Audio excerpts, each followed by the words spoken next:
He can see you just as well as you can see him, okay? So the first stingrays you might notice are these small guys. We call these our cow nose rays. They are full grown, so they're not baby stingrays or anything like that. They can be identified by the two lobes on the front of their nose that kind of looks like a cow's nose.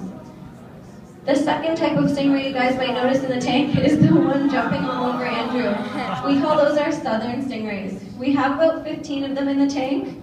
They're all girls, and you can identify them by their larger size and darker color. You can also identify a couple of them. You'll see have curly tails like this.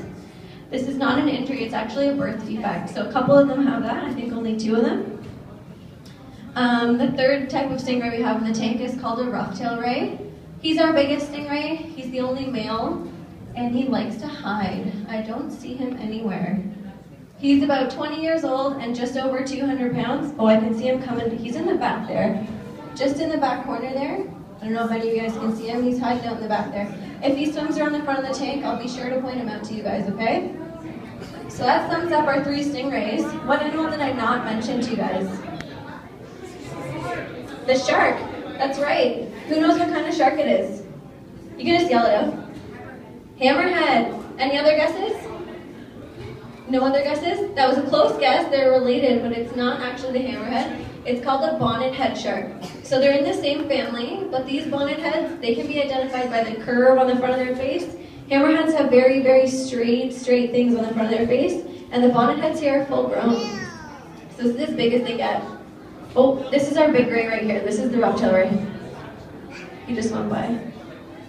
So who can tell me why we keep sharks and stingrays in the same tank? No answers? No one knows? Why do we keep them in the same tank? No, you guys are quiet today. Long day, long weekend. It's because they're related, okay? They're from the same family. The family is called the elasmobranchs, and that essentially means that they don't have any bones. They're made up of cartilage.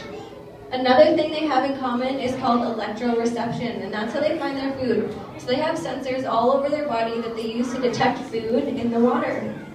Let's see if we can get Andrew to show you that, if we can get his attention. The third thing they have in common is what their skin is made of. So their skin is made of this stuff called dermal denticles. And a dermal denticle is essentially a plate of enamel. It means skin teeth. So their skin is made of these plates of enamel, which makes them feel very rough. Has anybody here pet a stingray before? Hands up, hands up. A couple of you, what did it feel like? Any answers? Slimy, yeah, a little slimy, a little rough. That's right, so that rough feeling is that dermal denticle. When you guys go upstairs, for all of you guys who have never pet a stingray before, you can actually pet our stingrays. But we do ask that you don't pet our sharks. Can anybody tell me why we don't pet the sharks? Because they're going to bite me. This is what this guy said in the front here. Who else agrees with them? They might bite me. A couple of you, not too many.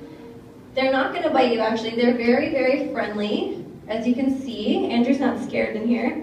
But they do have to swim to be able to breathe. So that's something that makes them a bit different from our stingrays. The sharks have to swim to breathe. However, the stingrays, you can see on the tops of their heads, you can see on the tops of their heads here, they have big holes. We call those spiracles. And those spiracles pump water in through the top, and then it's forced out over their gills underneath. So that's how they breathe, and that's why they don't have to swim to breathe. Let's see if we can get Andrew to show you how they eat. Sometimes they're not into it though. So yeah, so that's something that's different about our sharks and stingrays, and that's why we don't pet the sharks here. So who here is maybe a little worried for Andrew?